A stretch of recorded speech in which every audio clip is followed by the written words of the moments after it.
நம்ம பண்ணை இயற்கை அங்காடி 100% இயற்கை வேளாண் தயாரிப்பு. தொடர்புக்கு 87 54 44 92 99. உலகில் எங்கு பிறப்பினும் தமிழ் கற்கலாம் கற்பிக்கலாம். Learn and teach Tamil from world wide. Avvaiyar பாடசாலை.org. தெரியாமையோ நின்று என்ன அப்படின்னு சொல்லிட்டு ஏன் இப்படி இடிச்ச அப்படின்னு சொல்லிட்டு போய் கேட்குறாரு. கேட்ட உடனே வந்தது பாருங்க இவங்க, டேய் யாரை பார்த்துடா கேட்டீங்க, உட்காந்துருக்கிறது யாரு அப்படின்னு சொல்லிட்டு எல்லாம் மொத்த பேர் சேர்ந்து அந்த வண்டியை இப்படி தள்ளி விடுறாங்க பாருங்க. அது போய் அப்படியே வந்து ஓடி போய் கீழே விழுந்து முன்னாடியெல்லாம் உடஞ்சி போச்சு அந்த வண்டிக்கு. விசிகாவை சேர்ந்த வழக்கறிஞர், இந்த வழக்கறிஞர் கோட்டோட போய் நம்ம அடித்தோம்னா தப்புன்னு இந்த கோட்டை அப்படி கழட்டிட்டு அடிக்க போறாரு. எல்லாமே பதிவாயிருக்குது. அவரை போட்டு என்னமோ ஜென்ம எதிரியை போட்டு மாட்டிக்கிட்டாண்டான்னு அடிப்பாங்கல்ல, இன்னைக்கு நம்ம விடவே கூடாதுன்னு அந்த மாதிரி போட்டு மரணாடி அடிக்கிறாங்க. அடித்து கொண்டு போய் வந்து லாஸ்ட்டில் வந்து காவலர்கள் காப்பாற்ற முயல்றாங்களா இல்லை காவலர்களும் சேர்ந்து அடிக்கிறாங்களான்னு தெரியல. அது வந்து ஒரு தெளிவாக இல்லை. ஓகே, விசிகா மீண்டும் மீண்டும் வந்து இந்த தமிழ்நாட்டில் தமிழ் மக்களுக்கு நாங்கள் ஒரு அராஜகம் பிடிச்ச கட்சின்றதை தெல்ல தெளிவாக நிரூபிக்கிட்டே வர்றாங்க. கடைசியில் இந்த விடுதலை சிறுத்தைகள் கட்சி எப்படிப்பட்ட கட்சியாக இருக்குன்னு பார்த்தீங்கன்னா, இப்படி தான் நாங்கள் எல்லாமே வன்முறையாளர்கள், எங்களை தொட்டங்கன்னா அவ்வளோதான் அப்படின்னு ஒரு அச்சுறுத்தலையும் பயத்தையும் மக்களுக்கு விதைச்சி வச்சுட்டாங்க. ஏர்போர்ட் மூர்த்திக்கு இப்படி நடந்தது அநியாயம், இதை வந்து வன்மையாக கண்டிக்கிறேன், இதில் ஈடுபட்டவர்கள் மீது தக்க நடவடிக்கை எடுக்க வேண்டும் அப்படின்னு ஒரு அறிக்கை விடுறாரு. அந்த அறிக்கை வந்து அங்கே கர்நாடகாவில் இருக்க செய்தித்தாளில் வெளியே வருது. எதனால் இப்படி விசிகாவினர் வந்து நீங்கள் சொன்னது போல் இது இன்னொரு பிரச்சனையை உருவாக்கி இருக்கிறாங்க, எதனால் இப்படி நடந்துக்கிறாங்க? எனக்கு தெரிஞ்சு வந்து அது வந்து தலைவர் தாங்க இதுக்கெல்லாம் வந்து காரணம். அம்பேத்கர் எங்கேயாவது வந்துட்டு இப்படி கட்ட பஞ்சாயத்து பண்ணுங்க, ரவுடிசம் பண்ணுங்க, மக்களை வந்து துன்புறுத்துங்க, வெட்டுங்க குத்துங்க, அவங்க மேலையெல்லாம் 4 வழக்கு இருக்கணும், நம்ம வந்து வெளியில் வந்து நம்மளை பார்த்தாலே பயப்படணும் அப்படின்றத தத்துவமாக சொல்லிட்டு போயிட்டாரா? அதே நேரத்தில் இவங்க என்ன பண்ணுறாங்கன்னா, இந்த கருணாநிதிக்கு வால் பிடிச்சி இந்த தமிழ் இனத்தையும் கெட்டு குடிசுவர் ஆக்குறதுக்கு உதவிகரமாக வந்து அந்த கட்சி செயல்பட்டுக்கிட்டு இருக்கு. அந்த வணக்கம், நம்மோடு தமிழர் முன்னேற்றக் கழகத்திலிருந்து மரியாதைக்குரிய அதியமான் அவர்கள் இருக்கிறாங்க. அவரிடம் முக்கியமான சில விடயங்கள் குறித்து பேச போகிறோம். குறிப்பாக திருமாவளவன் குறித்தும் அதேபோன்று கன்னட தமிழர் பாதுகாப்பு இயக்கத்தினுடைய ஒரு மிக முக்கியமான குற்றச்சாட்டு குறித்தும் விவாதிக்க இருக்கிறோம். அண்ணே வணக்கம். அண்ணே, திருமாவளவன் அவர்கள் மேலே ஏற்கனவே ஒரு சில குற்றச்சாட்டுகள் ஏர்போர்ட் மூர்த்தி விவகாரம் தொடர்பாக இருந்தது.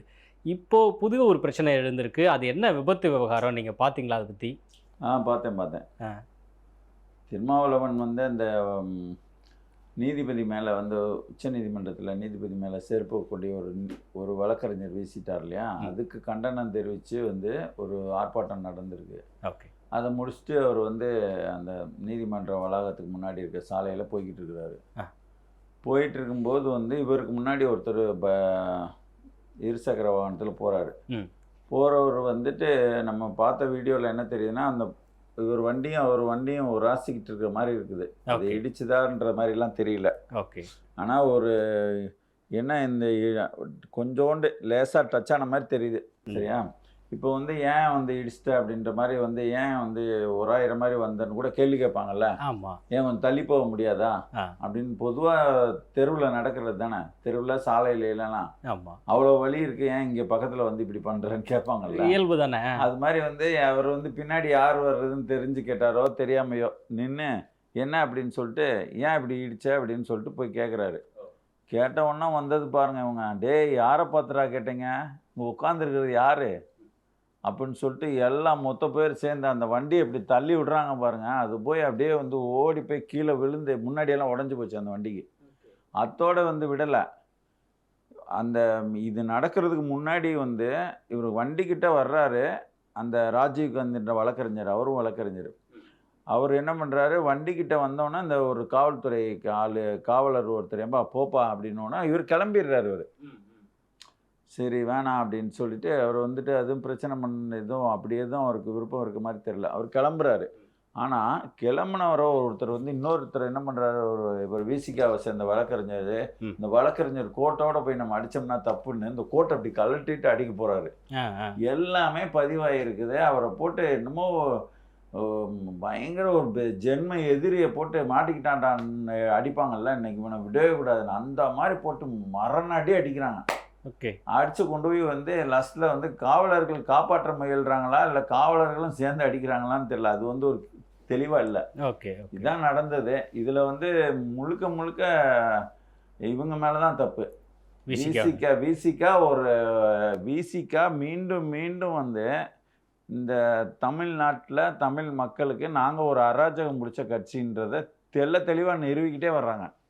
அவங்களுக்கு இப்படி ஒரு பேர் எடுக்கிறது தான் பேராசையான்னு தெரியல.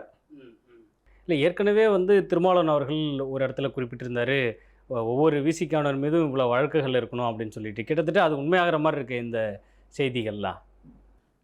அது ஆரம்ப கட்டத்தில், அதாவது வந்து வழக்குகள் மட்டும் சொன்னாரா இல்லை 4 கொலை வழக்குகள்னு சொன்னாரா தெரில. அந்த மாதிரி வந்துட்டு வழக்குகள் இருக்கணும் அப்படின்னு. அது இப்போ ஒரு என்ன சொல்கிறது, அதை தப்புன்னு சொல்கிறதா நியாயம்னு சொல்கிறதா. இப்போ முன்னாடி பார்த்துட்டிங்கன்னா நம்ம தமிழரசன் காலத்தில் பண்ணையார்கள்லாம் ரொம்ப கேவலமாக அடிமையாக நடத்துனாங்க. அப்போ வந்து அந்த பண்ணையார்களை வந்து சுட்டு கொண்டுட்டா தான் வந்து விடுதலை கிடைக்கும் இந்த மக்களுக்கு அப்படின்ட்டு ஆயுதங்களை கையில் எடுத்தாங்க. இவங்க வந்து அந்த மாதிரி ஒரு முறையில் வந்து நம்ம மக்களுக்கு ஏதாவது கிடைக்கணும்னா நம்ம வந்து வன்முறை தான் கையில் எடுக்கணும் அப்படின்ற இது வந்து அந்த இதில் அந்த அழித்தொழிக்கிற இயக்கத்தோட கொள்கை கோட்பாடுலேருந்து இவருக்குள்ளே மனசுக்குள்ளே தோன்றிருக்கலாம்.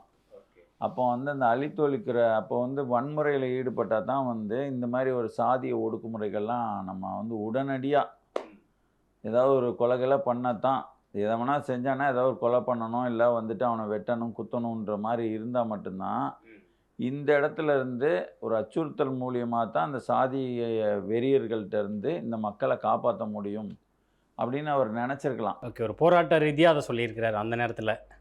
அது வந்து அந்த அந்த அந்த டைமிங் அவர் வந்த நேரத்துக்கும் அதுக்கும் பார்த்துட்டிங்கன்னா சாதிய ஒடுக்குமுறைகள் இருந்த காலகட்டம்னா அது வந்து எனக்கு தெரிஞ்சு வந்து அப்போ கூட வந்து இந்த வட தமிழ்நாட்டில் இருந்த மாதிரி இல்லை. ஏன்னா இங்கே வந்து தமிழரசன் வந்துட்டார், அவர் சாதிய ஒழிப்புக்கு எதிராக போராடினார். அதுக்கு பிறகு வந்த ஐயா இப்போ ராமதாஸ் அவர்களும் வந்து பறையர் குடியை சார்ந்தவங்களுக்கெல்லாம் வந்து பதவியெல்லாம் கொடுத்து உட்கார வச்சு ஒரு முதல்வராக கொண்டு வந்தால் கூட நான் ஒரு பறையர் தான் கொண்டு வருவேன்ட்டு வச்சுருந்தார். அதனால் இங்கே வந்து ஒரு சாதி வெறியாட்டம் ஒரு அமைப்பு ரீதியாக ஒரு இருந்து இன்னொரு அமைப்பை காலி பண்ணுற அளவுக்கு எதுக்குற அளவுக்கு அப்போ கிடையவே கிடையாது. அப்படி தென் மாவட்டங்களில் இருந்துச்சு, இல்லைன்னு சொல்ல முடியாது. ஆனால் அப்படி இருக்கும்போது இவர் எதுக்காக இந்த மாதிரி வந்து கொலைக்கேஸெல்லாம் இருக்கிறவனை தான் வந்து நான் கட்சியில் சேர்க்கணும்னு என்ன லாஜிக்கில் வச்சாருன்னு தெரியாது. ஆனால் அது வந்து அப்போ அப்படியே ஒரு வேளை நீங்கள் அதுக்காகத்தான் வச்சுருந்தீங்கன்னா, அதுவும் பார்த்துட்டிங்கன்னா இந்த சென்னை போன்ற பகுதிகளில் சுத்தமாக வந்து இங்கே பறையர்கள் தான் டாமினேஷன். பார்த்திங்கன்னா பறையர் தான் எந்த பகுதியில் எடுத்தாலும் ஒரு கவுன்சிலராக அவங்க தான் வருவாங்க. வேறு வெளியூர்லேருந்து நீ வெளியூர்லேருந்து வந்துட்டா உனக்கெல்லாம் எவன்டா ஓட்டு போடுவான், நீ எப்படா தேர்தலில் நிற்கலான்ற அளவுலாம் நடந்துப்பாங்க. சரிங்களா? அது வந்து கட்சி ரீதியாகவே கிடையாது, தனியாகவே வந்துட்டு நம்ம தான் அந்த ஊரில் இருக்கணும்னு அது எல்லா ஊர்லேயும் நினைக்கிறது இயல்பு தானே. அதை மாதிரி வந்து இருக்கிற இடத்துல அதுவும் சாதி பேரை சொல்லியெல்லாம் நடந்தால் இங்கே வந்து உட்காரவே முடியாது. அப்படிப்பட்ட ஊரில் வந்து சாதி பிரச்சனையே இல்லாத ஊர் சென்னை. சரிங்களா? ஏன்னா இங்கே வந்து பறையர் அதிகமாக இருக்கிறாங்க. இந்த மாதிரி அது பக்கத்தில் இருக்கிற திருவள்ளூர் மாவட்டமாகட்டும் காஞ்சிபுரத்துலையும் இப்படி தான். மற்ற மாவட்டங்களில் இன்னும் கொஞ்சம் சாதி பிரச்சனை இருந்திருக்கலாம். ஆனால் அப்படிப்பட்ட ஊரில் தான் இந்த நம்ம ஐயா ராமதாஸ் எல்லாமே வந்து உருவாகி ஒரு சமத்துவத்தை கொண்டு வந்தவங்க. ராமதாஸ் ஐயா தான் வந்து ஒரு பிணத்தையே தூக்கிட்டு போய் இந்த இதை வந்து நாங்கள் புதைக்கக்கூடாதுன்னு சொன்ன இடத்துல அதை நான் தூக்கிட்டு போகிறேன் அப்படின்னு சொல்லி தூக்கிட்டு போனவர். அதனால தான் இவர் வந்து தமிழ் குடிதாங்கின்ற பட்டத்தை இவர் கொடுத்தாரு, அவருக்கு தான் கொடுத்தாரு. ஆமாம். இப்படிப்பட்ட ஒரு இதில் வந்து வன்முறையை வந்து நீங்கள் அந்த நேரத்தில் எடுத்திருந்தீங்கன்னா கூட அதுக்கு பிறகு ஒரு நல்ல தலைவர் என்ன பண்ணியிருக்கணும், ஸ்டாப் என்ன இதுவரைக்கும் போதும் என்ன, இனிமேல் வந்து மக்கள்கிட்ட வந்து நல்ல பேர் வாங்கினா தான் நம்ம வந்து தேர்தல் அரசியலில் வெற்றி பெற முடியும்.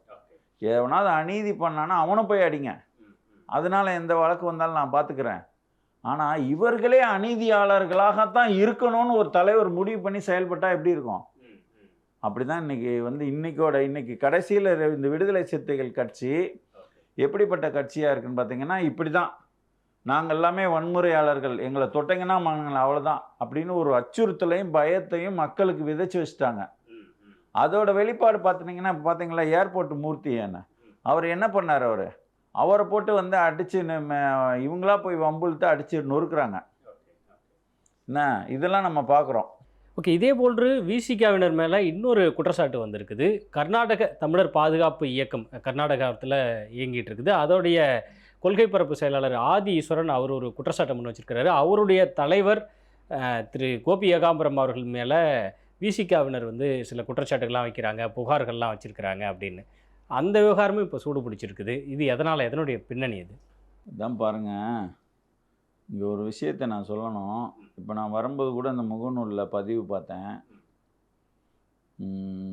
தேவர் சமூகத்தை சார்ந்தவங்க இந்த நேற்று நடந்த விஷயத்தில் அந்த பாதிக்கப்பட்ட நபர் ராஜீவ்காந்தி தேவர் சமூகத்தை சார்ந்தவராம்.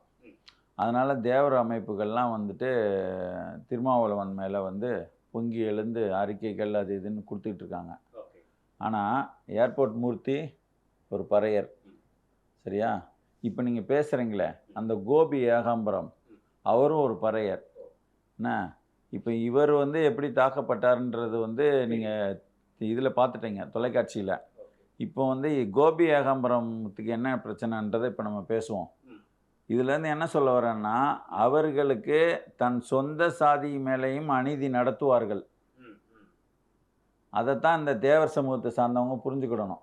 நீங்கள் வந்து நடந்தது அநீதி, நீதி அநீதின்ற அடிப்படையில் அவர் அநீதி செய்து விட்டார் அப்படின்னு பேசுனீங்கன்னா, அநீதிக்கு எதிராக ஒட்டுமொத்தமும் சாதி கடந்து வந்து ஒன்று சேருவான். எல்லாத்தையும் சாதி பிரச்சனையாக மாற்றக்கூடாது, சாதி கோணத்தில் பார்க்கக்கூடாது. இப்போ இவருக்கு என்ன நடந்திருக்குன்னு பார்த்தீங்கன்னா, கோபி ஏகாம்பரத்துக்கு ஏர்போர்ட் மூர்த்தி மேலே தாக்குதல் நடத்தின உடனே அதை கண்டித்து இந்த கோபி ஏகாம்பரம் யாருன்னு சொல்லுவோம். கோபி ஏகாம்பரம் தம்பி வந்து கர்நாடக தமிழர் பாதுகாப்பு இயக்கம்ன்ற ஒரு அமைப்பை கர்நாடகாவில் வச்சிருக்கிறாரு. இப்போ அவர் வந்து தலையெடுத்து வந்த பிறகு தான் இந்த கன்னடர் தமிழர் ஒற்றுமை கொஞ்சம் வந்து அதாவது உருவாக்கிட்டு வருது, சரிங்களா? அங்கே போய் வந்து முரண்டு பிடிச்சி சண்டை போட்டுக்கிட்டு இருக்காம அவர்களையும் புரிய வச்சு தமிழர்களுக்கு எதிராக செயல்படும் போது மட்டும் அவர்களை கண்டித்து மற்ற நேரங்களில் அவங்க கூட இணக்கமாக போய் அவர் வந்து தமிழ் மாமணி விருதும் வாங்கியிருக்கிறாரு, கன்னட சேவா ரத்னா விருதும் கன்னடர்கிட்டேருந்தே வாங்கியிருக்கிறாரு. அப்படிப்பட்ட ஒருத்தர் ஒரு பொதுநலவாதி, ஒரு தீவிர தமிழ் தேசியவாதி, சரிங்களா? தமிழ் இனத்துக்காக அவர் வந்து செயல்படுறவர். அப்படிப்பட்டவர் வந்து ஒரு அறிக்கை விடுறாரு. என்னடா இது இப்போ ஒரு அநியாயம், இந்த ஏர்போர்ட் மூர்த்திக்கு இப்படி நடந்தது அநியாயம், இதை வந்து வன்மையாக கண்டிக்கிறேன், இதில் ஈடுபட்டவர்கள் மீது தக்க நடவடிக்கை எடுக்க வேண்டும் அப்படின்னு ஒரு அறிக்கை விடுறாரு. அந்த அறிக்கை வந்து அங்கே கர்நாடகாவில் இருக்க செய்தித்தாளில் வெளியே வருது. அதை படிச்சுட்டு இவருக்கு சொந்த ஊர் வந்து திருவண்ணாமலை தான்.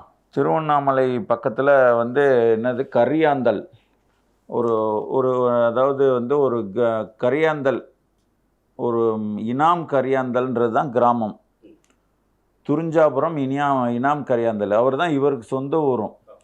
உடனே அந்த ஊரை சேர்ந்தவங்க என்ன பண்ணுறாங்கன்னா, விஜயராஜ் தட்சிணாமூர்த்தி 2 பேரும் வந்து 8ஆம் தேதி சாயங்காலம் ஒரு 6:30 மணிக்கு இவருக்கு அழைச்சி கெட்ட வார்த்தையில் திட்டுறாங்க. நீ இந்த பக்கம் வந்தேன்னா உன் காலை வெட்டி போடுவேன் மகனே அப்படின்னு சொல்லிட்டு எல்லாமே வந்து திருப்பி பேச முடியாத அளவுக்கு மிக கொடூரமாக அசிங்கமாக திட்டுறாங்க. அதாவது 7ஆம் தேதி ஏர்போர்ட் மூர்த்தி தாக்குதல் தொடர்பாக கண்டித்து ஆர்ப்பாட்டம் பண்ணாங்க, 8ஆம் தேதி இப்படி திட்டுறாங்க. கண்டித்து அறிக்கை விட்டார். 8ஆம் தேதி வந்து இவங்க அவரை திட்டுறாங்க, சரிங்களா? இத்தனைக்கும் வந்து இவரும் நம்ம சாதியை சார்ந்தவர் தான் இவங்களுக்கு நல்லா தெரியும், ஒரே ஊர், சரிங்களா? அவர் பெங்களூரில் இருக்கிறாரு. இப்போ என்ன நடக்குதுன்னா, இப்போ ரொம்ப கேவலமாக வந்து நம்மளை ஒருத்தன் திட்டும் போது என்ன பண்ணுவாங்க, நீங்களும் உணர்ச்சி வசப்பட்டு என்ன தான் ஒரு தலைவர் அந்த மாதிரிலாம் இருந்தால் கூட உங்களுக்கு உணர்ச்சி இருக்குல்ல, இவர் பதிலுக்கு திட்டிடுறாரு. உடனே என்ன செய்கிறாங்கன்னா, இவங்க திட்டினதை இதெல்லாம் மனசுலேயே எடுத்துக்கிடாமல் இப்போது திட்டிட்டு 2 சரி இவன் திட்டினா அவன் திட்டினான்னு இவர் விட்டுட்டார், அதை பெரிய பிரச்சனையாக்கலை. உடனே என்ன செய்கிறாங்கன்னா, திருவண்ணாமலை மாவட்டம் மகளிர் அணியில் வந்து விசிகாவில் ஒரு பெண்மணி இருக்காங்களாம், அவங்க பேர் வளர்மதி.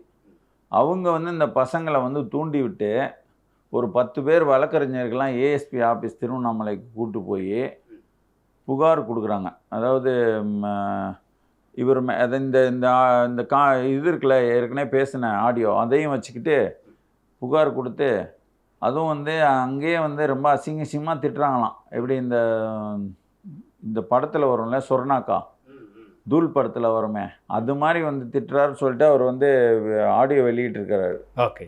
இவர் நம்ம கோபி கோபி ஏகாம்பரம். ஏகாம்பரம். அப்போ பார்த்துட்டிங்கன்னா இது இப்படி போய்கிட்டு இருக்கவே வந்து அவர் நினச்சிருந்தாருன்னா கர்நாடகாவில் ஒரு புகார் கொடுத்து இவங்களை கர்நாடகாவுக்கு வர வச்சிருக்க முடியும். ஆனால் அவர் வந்து அதை செய்யலை. ஏன்னா அவருக்கு அது நோக்கம் இல்லை. என்ன ஏதோ ஒரு பொதுவாக ஒரு பிரச்சனை நடக்கும்போது கண்டிக்கிறோம் இல்லையா, கண்டிக்கிறோம், வாழ்த்துறோம், அந்த மாதிரி ஒரு அறிக்கை விட்டு தான் அவர் வந்து கடந்துட்டு அடுத்து போகிறவர் அவரை கூப்பிட்டு வம்பிழுத்து அசிங்கமாக திட்டி மன உளைச்சலை காக்கணதோடு இல்லாமல் இப்படியெல்லாம் பண்ணவே வந்துட்டு இவங்களோட கட்சியோட செய்தி தொடர்பாளர் வந்து ஆதி ஈஸ்வரன் இங்கே வந்து நம்ம சென்னையில் தலைமை காவல்துறை தலைமை அலுவலகத்தில் புகார் கொடுத்துருக்கிறாரு. ஓகே. எதனால் இப்படி விசிகவினர் வந்து நீங்கள் சொன்னது போல் இது இன்னொரு பிரச்சனையை உருவாக்கி இருக்கிறாங்க, எதனால் இப்படி நடந்துக்கிறாங்க? எனக்கு தெரிஞ்சு வந்து அது வந்து தலைவர் தாங்க இதுக்கெல்லாம் வந்து காரணம். ஒரு தலைவர் வந்து அந்த நீங்கள்லாம் இப்படி இருக்கக்கூடாது. இப்போ இவங்க வந்து தொடர்ந்து வந்து அம்பேத்கரை தான் எல்லா இடத்துலையும் முதன்மைப்படுத்துகிறாங்க. அம்பேத்கர் எங்கேயாவது வந்துட்டு இப்படி கட்ட பஞ்சாயத்து பண்ணுங்கள், ரவுடிசம் பண்ணுங்கள், மக்களை வந்து துன்புறுத்துங்க, வெட்டுங்க, குத்துங்க, உங்கள் மேலையெல்லாம் 4 வழக்கு இருக்கணும், என்ன நம்ம வந்து வெளியில் வந்து நம்மளை பார்த்தாலே பயப்படணும் அப்படின்றத தத்துவமாக சொல்லிட்டு போயிட்டாரா? அவர் என்னங்க சொன்னார்? அவர் கற்பி ஒன்று சேர் புரட்சி செய். அந்த புரட்சி யாருக்காக? ஒட்டுமொத்த மக்களுக்காக. 14 விழுக்காடு இருக்கிற பறையர் சமூகத்துக்கு ஒரே ஒரு இது வந்து ஒரு அமைச்சர் இருக்கிறாரு. என்ன எல்லா இடத்துலையும் வந்து பறையருக்கு 14 விழுக்காடு இருக்கிற பறையர்களுக்கு வர வேண்டிய கல்வி வேலை வாய்ப்பை அருந்ததியர் மக்களுக்கு வந்துட்டு இந்த கருணாநிதி வந்து கொடுத்துட்டு போயிட்டாரு. சரிங்களா? முதல் உரிமை அவங்களுக்கு தான். அவங்களுக்கு போக மிச்சம் மீதி இருந்து அதை தட்டில் கீழே வழிஞ்சால் அதை போய் எடுத்துக்கிட வேண்டியதான். அப்படி வச்சுட்டு போயிட்டாரு. சரிங்களா? தேவேந்திர சமூகத்துக்கும் இவங்களுக்கும் இப்போ அதுதான் நிலைமை. அப்போ அதை வந்து அதே வந்து கிருஷ்ணசாமி அதை எதிர்த்து போராடுறாரு. சரிங்களா? இப்படி வந்து இன்னைக்கு கேட்குறேன் நான், சென்னையிலேயோ எங்கேயோ வந்து ஒரு பெரிய பெரிய தொழிலதிபர்களை எடுத்துப்போம், ஏதாவது ஒரு பறைய சமூகத்தை சார்ந்தவங்க ஒருத்தர் சொல்லிடுங்க பார்க்கலாம். யோசிக்க வேண்டியதாக இருக்குது. அடுத்து வந்து எல்லா சமூகத்துலேயும் கல்விக்கூடங்களை கட்டியிருப்பாங்க. ஆனால் அந்த காலத்தில் கட்டியிருக்காங்க பறைய சமூகத்தை சேர்ந்தவங்க. இப்போ நான் வந்து இந்த ஒரு 50 வருஷத்தில், சரிங்களா, இந்த ஒரு 50 வருஷத்துலேயோ இல்லைன்னா விசிகா தலையெடுத்த பிறகோ என்ன இப்போ கல்வி நிறுவனங்கள் அங்கங்கே நிறுவி இந்த பறைய சமூகத்துக்கெல்லாம் வந்து இப்போ எந்த சாதியை சார்ந்தவங்க கட்டினாலும் என்ன பண்ணுவாங்கன்னா அந்த சாதியை சார்ந்தவங்க வந்தவொன்னா கொஞ்சம் சலுகை கொடுப்பாங்க. அப்படி எல்லா சாதிக்கும் பள்ளிக்கூடங்கள் கல்லூரி நிறுவனங்கள்லாம் கட்டி நம்ம பார்த்துருக்கோம். இங்கே வந்து ஏதோ 1-2 இருக்கலாம், இல்லைன்னு சொல்ல முடியாது. அப்போ ஒரு கல்வியிலேயோ வேலை வாய்ப்புலையும் வளர்ந்த சமூகமாக மாற்றுறதுக்கு இவங்களுக்கு ஏதாவது திட்டம் இருக்கா? செயல்படுத்தி இருக்கிறாரா? அதே நேரத்தில் இவங்க என்ன பண்ணுறாங்க, இந்த கருணாநிதிக்கு வால் பிடிச்சி இந்த தமிழ் இனத்தையும் கெட்டு குடிசுவர் ஆக்குறதுக்கு உதவிகரமாக வந்து அந்த கட்சி செயல்பட்டுக்கிட்டு இருக்கு. அந்த எதை பற்றியும் கண்டுக்கிறது இல்லை. நிறைய விரிவாக பேசியிருக்கிறோம். இன்னும் தொடர்ச்சியாக விவாதிக்கப்பட வேண்டிய விஷயங்கள் நிறைய இருக்குது. பேசுவோம். அழைப்பை ஏற்று வந்தமைக்கு நன்றி. நன்றி.